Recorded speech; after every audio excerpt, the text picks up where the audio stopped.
BJP नेता और पूर्व क्रिकेटर गौतम गंभीर ने लोकसभा चुनाव नहीं लड़ने का फैसला किया है। उन्होंने खुद ट्वीट कर इसकी जानकारी दी है। गौतम गंभीर ने कहा कि मैं बीजेपी अध्यक्ष जेपी नड्डा से अपील करता हूं कि वह मुझे मेरे राजनीति दायित्वों से मुक्त करें ताकि मैं क्रिकेट पर फोकस कर पाऊं। गौतम गंभीर पूर्वी दिल्ली लोकसभा सीट से बीजेपी सांसद हैं। वह 2019 लोकसभा चुनाव में जीतकर पहली बार संसद पहुंचे थे। नमस्कार, मैं सत्येंद्र शर्मा और आप देख रहे हैं इन खबर। दरअसल बीते दिन देर रात तक बीजेपी की चुनाव समिति की बैठक हुई थी, जिसके बाद से ये कयास लगाए जा रहे थे कि बीजेपी ने लोकसभा चुनाव के लिए पहली लिस्ट फाइनल कर दी है। इस लिस्ट में दिल्ली में कई मौजूदा लोकसभा सांसद की सीट कट सकती है, जिसमें गौतम गंभीर के नाम की भी चर्चा तेज हो गई थी। लेकिन लिस्ट जारी होने से पहले ही गौतम गंभीर ने चुनाव न लड़ने का ऐलान कर दिया और पीएम मोदी से गुहार भी लगाई है।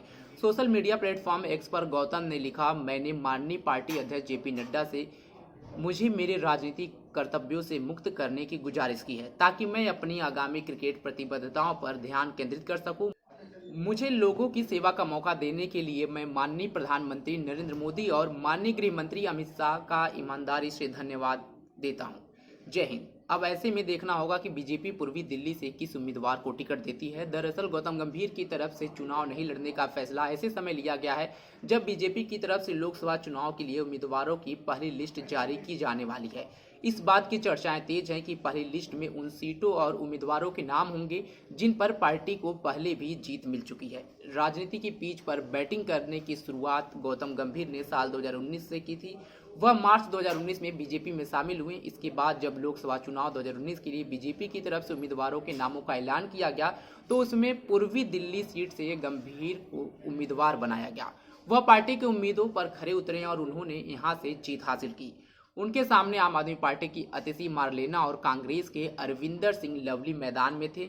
अब देखना होगा कि बीजेपी दिल्ली में कितने सांसदों का पत्ता काटती है। आपको बता दें कि मौजूदा समय में दिल्ली की 7 लोकसभा सीटों पर बीजेपी के सांसद हैं, जिसमें पूर्वी दिल्ली से गौतम गंभीर, उत्तर पूर्वी दिल्ली से मनोज तिवारी, दक्षिण दिल्ली से रमेश बिधूड़ी और पश्चिमी दिल्ली से प्रवेश वर्मा, उत्तर पश्चिमी दिल्ली से हंसराज हंस, नई दिल्ली से मीनाक्षी लेखी और चांदनी चौक से डॉक्टर हर्षवर्धन ने 2019 में जीत दर्ज की थी। वैसे में देखना होगा कि भाजपा अपनी पहली लिस्ट कब लाती है, लेकिन अब जो गौतम गंभीर थे भाजपा के सांसद थे, अब उनका मोहभंग राजनीति से हो गया है। आप सबकी इस पे क्या राय है कमेंट बॉक्स में हमें जरूर बताएं। तब तक के लिए बने रहे हमारे साथ। धन्यवाद।